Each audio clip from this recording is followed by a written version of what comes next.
Ravindran sir வணக்கம். Ravindran sir கேக்குதா நான் பேசுறது? கேக்குது சார். ரவீந்திரன் சார், இந்த மாடு வனப்பகுதிக்குள்ள போய் மேயறது என்னாது அப்படின்னா வன உயிரினங்களுக்கெல்லாம் பெரிய டேமேஜை ஏற்படுத்துது. வைல்டு லைஃபுக்கே பெரிய சீரியஸ் த்ரெட்டா இருக்குது. அதனால இதை மேலெல்லாம் விடக்கூடாது அப்படின்னு சொல்லிட்டு நீதிமன்றம் தீர்ப்பு கொடுத்துருக்குது. இன்னைக்கு என்டிகே நடத்தி முடித்திருக்கக்கூடிய மாநாட்டில் இவங்க என்ன சொல்றாங்க அப்படின்னா, மேய்ச்சல் நிலங்களுடைய பரப்பளவை அதிகரிக்க வேண்டும் அப்படின்னு சொல்லிட்டு வனப்பகுதியை ஒட்டி இருக்கக்கூடிய மேய்ச்சல் நிலங்கள்ல மாடுகள் மேயறதுக்கு ஒன்றும் தடை கிடையாது. நீங்க மேலே போவதற்கு தான், ரிசர்வ்டு ஃபாரஸ்ட்டுக்குள்ள போவதற்கு தான் ஃபாரஸ்ட் டிபார்ட்மெண்ட் இப்போ தடை விதிச்சிட்டு இருக்கு. இந்த தீர்மானம் எப்படி சார் நம்ம பார்க்கலாம்? ஏன் சார் அப்படி எப்படி இன்க்ரீஸ் பண்ண முடியும்? அத அனைவருக்கும் வணக்கம். நான் பேசுறது கேக்குதுங்களா? கேக்குது சார், நல்லா கேக்குது பேசலாம். சாரோட வீடியோ ஃப்ரீஸ் ஆகுதுப்பா. உலகம் முழுக்க 10,000 கால்நடை வளர்ப்பு மானுட வாழ்வோடு இணைந்து வருகிறது. தமிழகம் இதுக்கு விதிவிலக்கல்ல. நல்லா தான் பாருங்க. தமிழ் சூழலில் கிடை அமர்த்துதல் என்பது வேளாண்மையின் அடிநாதமாக இருக்கிறது. ஆனா ஒரு விஷயத்தை பார்க்கணும். நீதிமன்றம் குறிப்பிட்ட மாடுகள் என்பது வீடுகளில் வளர்க்க முடியாத மாடுகள். இது அனைத்துமே கிடையாக ஒன்றோடு ஒன்றாக இணைந்து வாழக்கூடிய மாடுகள். இந்த மாடுகள் வகையை நீங்க எடுத்துக்கிட்டீங்கன்னா, புலிக்குளம் வகை மாடு, சிவகங்கை, மதுரை, விருதுநகர், சதுரகிரி மலை மேற்கு தொடர்ச்சி மலை பகுதிகளாக இருக்கும். இதுல வலசை பாதை. தஞ்சை வகையில கிடை மாடுகள் தஞ்சை, அரியலூர், கள்ளக்குறிச்சி, திருவண்ணாமலை, அப்புறம் திருவாரூர், அரியலூர், கள்ளக்குறிச்சி, திருவண்ணாமலை, மயிலாடுதுறை, கடலூர், கள்ளக்குறிச்சி, திருவண்ணாமலை, திருச்சி, பெரம்பலூர், கள்ளக்குறிச்சி, திருவண்ணாமலை. அதுக்கு பிறகு தேனி மலை மாடுகள் தேனி மேற்கு தொடர்ச்சி மலை பகுதிகள் தான் இருக்கும். பர்கூர் செம்மறை மாடுகள் அந்தியூர், சத்தியமங்கலம் மேற்கு தொடர்ச்சி மலை பகுதியில் இருக்கிறது. திருநெல்வேலி மலை மாடுகள் திருநெல்வேலி மேற்கு தொடர்ச்சி மலை பகுதிகள இருக்கிறது. இது அனைத்துமே வாழ்விகளோடு ஒன்றி போய் இருந்த காரணத்தினால்தான் உலகம் முழுக்க மேய்ச்சல் மாடுகளையும் குடும்பங்களையும் பாதுகாப்பதற்காக ஐநா மன்றம் வருகிற 2026ஆம் ஆண்டை மேய்ச்சல் நிலம் மற்றும் மேய்ச்சல் காலங்கள் ஆண்டாக அறிவித்திருக்கிறது. ஓகே, புரியுது. அடுத்தது, இந்த மேய்ச்சல் மாடுகளுக்கு நம்ம நிலப்பகுதியில் இருக்கக்கூடிய புல் வகைகள் எல்லாம் பிடிக்காது. காடுகள் பகுதியில் இருக்கக்கூடிய 206 வகையான சிற்றினங்கள், ஓரிடல் வாழ் தாவரங்கள் மட்டுமே இதற்கு பிடிக்கும். இது எங்க இருக்கும்னா, இந்த மலைப்பகுதிகளில் இருக்கக்கூடிய மேய்ச்சல் நிலங்கள் மட்டுமே இருக்கும். புல் வகைகள் எடுத்துக்கிட்டீங்கன்னா 31 வகையான சிற்றின புல் வகைகள் இங்க இருக்கும். இது எல்லாமே காடுகள் சார்ந்த பகுதிகள். இப்ப மேய்ச்சல் நில மேம்பாட்டு மற்றும் புல்வெளி பகுதிகளை சரியான மேலாண்மை திட்டம் கையாளாகாத, நம்ம சரியா மேலாண்மை செய்யாத காரணத்தால 2005 2015 வரையும் 10 ஆண்டுகள்ல மட்டும் 31% நம்ம இறந்திருக்கோம்.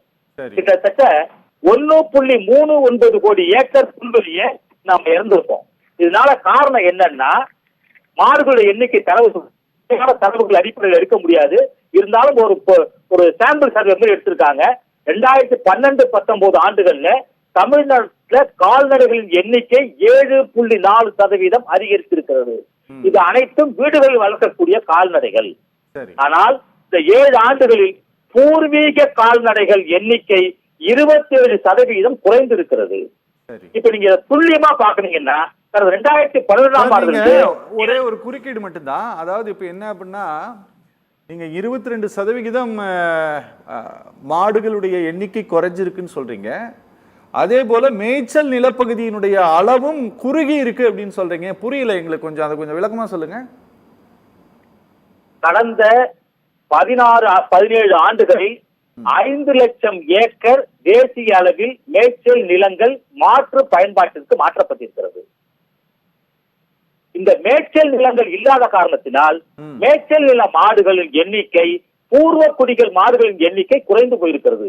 அத துல்லியமா சொல்லணும்னா 2018ஆம் ஆண்டில் எடுக்கப்பட்ட கணக்கின்படி 24.6 லட்சமாக இருந்த பூர்வீக மற்றும் வகைப்படுத்த இயலாத கால்நடைகளின் எண்ணிக்கை 2019 17.9 லட்சமா குறைஞ்சிருக்கு. ஓகே. ஒண்ணு, இந்த மாடுகளுடைய எண்ணிக்கை குறைவாகத்தான் காடுகளுடைய பரப்பளவும் குறைந்திருக்கிறது, சரி. மேய்ச்சல் நில பரப்பளவும் குறைந்திருக்கிறது. சரி. காரணம், இந்த மேய்ச்சல் நிலத்திலையும் காடுகளிலும் மனிதன் போய் மரத்தை நட்டுலாம் அங்க ஒண்ணு மரத்தை வளர்க்க முடியாது, சரி, உள்ள போகவே முடியாது. ஓகே. இந்த கால்நடைகள் தான் மேய்ச்சலுக்கு போகிற பொழுது தாவரங்களில் கிடைக்கக்கூடிய காய்களை, கனிகளை, பழங்களை தின்று அவைகள் எச்சங்களாக விட்டு மீண்டும் அது விதையாக மாறி முளைக்கிற பொழுது கால் மரங்களுடைய எண்ணிக்கை, காடுகளுடைய பரப்பளவு அதிகரிக்கக்கூடிய வாய்ப்பு இருக்கிறது. அது மட்டும் இல்ல, ஒரு பல்லுயிர் பெருக்கம் என்று சொன்னால் ஒன்றை ஒன்று சார்ந்துதான் வளர்ந்தாக வேண்டும்.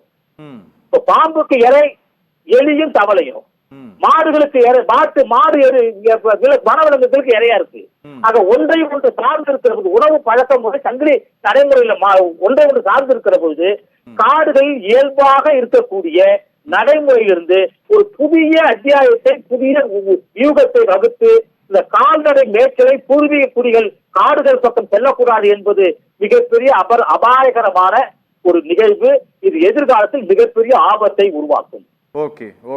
காடுகளுடைய எண்ணிக்கை குறைந்த காரணத்தால் தான் அதாவது வான்வெளியில் இருக்கக்கூடிய கரியமல வாயுடைய தாக்கம் அதிகமாக இருக்கு. வெயிலுடைய தாக்கம் அதிகமா இருக்கு. அந்த தாக்கத்தை குறைப்பதற்கு 33% காடுகள் வளர்ப்பு வேண்டும் சொல்ற மத்திய மாநில அரசாங்கங்கள் இந்த காடுகள் வளர்ப்புக்கு உண்மையாக பணி செய்யக்கூடிய மாடுகளையும் கால்நடைகளையும் தடுப்பது எந்த வகையில் நியாயம்? நீங்க வீடுகள்ல வளர்க்கக்கூடிய மாடுகளை நீங்க காட்டுக்கு அனுப்ப முடியாது, போகவே போகாது. இன்னும் போனா மேய்ச்சல் நிலத்துக்கு அது போகாது. இந்த கிடையாடுகள், கிளை மாடுகள் இது மட்டும்தான் அங்க போகும்.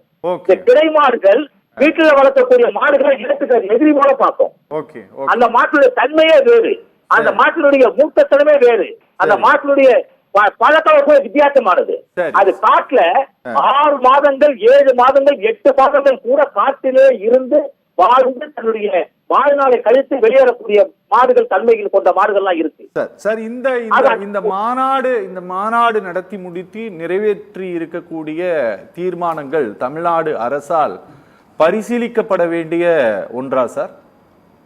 கண்டிப்பாக.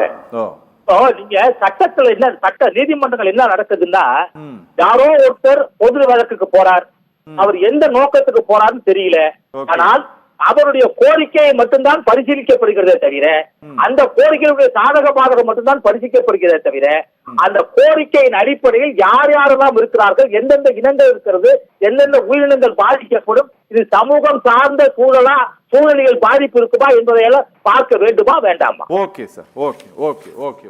அதையெல்லாம் பார்க்க தவறுகிற நீதிமன்றம் ஏன் இது போன்ற உத்தரவுகளை பிறப்பிக்க வேண்டும்? நாடுகளும் மனித வாழ்வியோடு இணைந்தது. எங்கெந்த உயிரினங்கள் எங்கெங்க வாழ வேண்டுமோ அதெல்லாம் இன்னைக்கு நேற்று உருவாகல, லட்சக்கணக்கான ஆண்டுகள் வாழ்ந்து கொண்டிருக்கிறது. கிட்டத்தட்ட 8000 உயிரின வகைகள் இந்த மண்ணில் வாழ்ந்து கொண்டிருக்கிற போது அவர்கள் இங்குதான் வாழ வேண்டும், இங்குதான் வளர்க்கப்பட வேண்டும் என்று வரையறை செய்வது எந்த விதத்தில் நியாயம்? சார் ரவீந்திரன் சார், அதாவது சார், முதல்ல இந்த மாடுகள் வகையே இல்லைன்னு சொல்றது முதல்ல தப்பு. மாயோன் மேய காடுரை உலகமும் சேயோன் மேய மைவரை உலகமும்னு தொல்காப்பியத்துல இந்த மாடு வளர்ப்பும் தொழிலும் இருக்கிறத சொல்லியிருக்காங்க. தொல்காப்பியத்துல சொல்லியிருக்காங்க. ஒண்ணு. ரெண்டாவது, இந்த மாடுகளுக்கு நோய் தொற்று ஏற்படாதுங்கிறது தான் உண்மை. எந்த கிடை மாடுகளும் போய் டாக்டர் கிட்ட போய் ஊசி போட்ட வரலாறு கிடையாது காடுகள்ல போய். அதே போல தமிழக அரசாங்கம் என்ன சொல்லி இருக்கு, 2002-3ல 47 அரசாணையில என்ன சொல்லிருக்காங்கன்னா, நீங்க காடுகள்ல மாடுகளை வளர்க்கலாம், அதுல வெள்ளாடுக்கு அனுமதி இல்ல, செம்மறியாடுக்கு அனுமதி இலவசம், காளை ஒன்றுக்கு ₹4 கட்டணும், எருமை மாட்டுக்கு நீங்க ₹6 கட்டணும், கழுதை குதிரை இருந்தா ₹10 கட்டணும், யானைனா ₹100 கட்டணும் சொல்லியிருக்கு. நாங்க என்ன கேக்குறோம், வனவிலங்குகளுக்கு பாதிப்புப்படும், வனவிலங்குகள் நோய் தொற்று ஏற்படும், காடுகள் அதிகம் அபாயம் இருக்குன்னா இப்ப பேசுறீங்களே, கிட்ட 4000-5000 ஆண்டுகள் மாடுகள் மனிதனோட வாழ்ந்துகிட்டு இருக்கு. அப்ப காடுகள் அழிஞ்சுதான் வளர்ந்துதா? காடுகள் அழிச்சது மாடுகளா மனிதனா? ஒண்ணு. ரெண்டாவது, மாண்புமிகு நீதியரசர்கள்ட்ட நாம கேட்க வேண்டிய ஒண்ணு இருக்கு. கிட்டத்தட்ட ராம்சார் 2 வருஷம் கழிச்சு எல்லாம் கேட்டா காது கேட்காது சார். ஏன் சார் நீங்க வேற? ஒரு நிமிஷம். அதாவது ராம்சார் அங்கீகாரம் பெற்ற ஒரு மிகப்பெரிய வனத்துறை நம்ம மாநிலத்துல இருக்கு, மூணு இருக்கு. பல்லுயிர் பெருக்கத்துக்கு இதுதான் மிகப்பெரிய கடல் வாழ் உயிரினங்களும் பெருக்கிறது இதுதான். சரி. சென்னையில பள்ளிக்கரணை சதுப்பு நிலம், ஓகே. செங்கல்பட்டு மாவட்டத்துல கரிக்கிளி பறவைகள் சரணாலயம் சார், கடலூர் மாவட்டத்துல பிச்சாவரம் சதுப்பு நிலம் சார். நாங்க என்ன கேக்குறோம், ஒரு நிமிஷம் சார், ஒரு நிமிஷம் என்ன சொல்லிடுறேன், இந்த பள்ளிக்கரணைய குப்பை மேடாக்கிட்டு இருக்கீங்களே, இதை யாராவது தடுக்கிறதுக்கு நீதிமன்ற நடவடிக்கை எடுத்ததா? சரி. இதை நீதியரசர் சுமோட்டாவா எடுக்கலாம் இல்ல? சரி. மிகப்பெரிய பாதிப்புக்குள்ளார சுற்றுச்சூழலை கெடுக்கிறதுக்கெல்லாம் விட்டுடுறீங்க. சுற்றுச்சூழல் வளர்ச்சிக்கும் பல்லுயிர் பெருக்கத்துக்கும் காரணமா இருக்கக்கூடிய நடவடிக்கைகளும் தடை போடுறீங்க. இந்த விதத்துல நியாயம். சரி சரி சார். இப்போ சமூகத்தையும் இப்போ சமீபத்துல தமிழ்நாடு அரசாங்கம் இந்த காட்டு பன்றிகள் மனித மோதல் சம்பந்தமாக சில ரூல்ஸை ஃப்ரேம் பண்ணாங்க. உங்களுக்கு ஞாபகம் இருக்கும்னு நினைக்கிறேன். நீங்களும் அன்னைக்கு நிகழ்ச்சியில கலந்துக்கிட்டீங்க. அதோட மோதலால எவ்வளவு பாதிப்புகள் ஏற்படுது, அதை 5 கிலோமீட்டருக்குள்ள இருந்தா என்ன பண்ணணும், 2 கிலோமீட்டருக்குள்ள இருந்தா என்ன பண்ணணும், 1 கிலோமீட்டருக்குள்ள இருந்தா என்ன பண்ணணும்ட்டு வகைப்படுத்தி அந்த பன்னியை கொண்டு போய் பிடிச்சி நீங்க வனத்துறையிட்ட கொடுக்கணும்ட்டு சொன்னாங்க. அதெல்லாம் நாம பேசியிருக்கிறோம் சார். அதாவது குறிப்பிட்டு ஒரு வன உயிரினத்திற்காக தமிழ்நாடு அரசாங்கம் கவனம் செலுத்தி அதை செஞ்சிருக்கு அப்படிங்கறத நம்மளால புரிஞ்சுக்க முடியுது. ஃபாரஸ்டுக்குள்ள இருந்து நிலப்பகுதிக்குள் மக்கள் வாழக்கூடிய பகுதியில் அது பாதிப்பு ஏற்படுத்துகிறது. அதனால அந்த ஜியோ காலி பண்ணிட்டாங்க. ஜியோ வெப்சைட்ல கிடையாது. அப்படியா? இல்ல இருங்க ஜியோ வெப்சைட்ல கிடையாது. இருக்கு சார். சார் அந்த ஜியோ இருக்கு.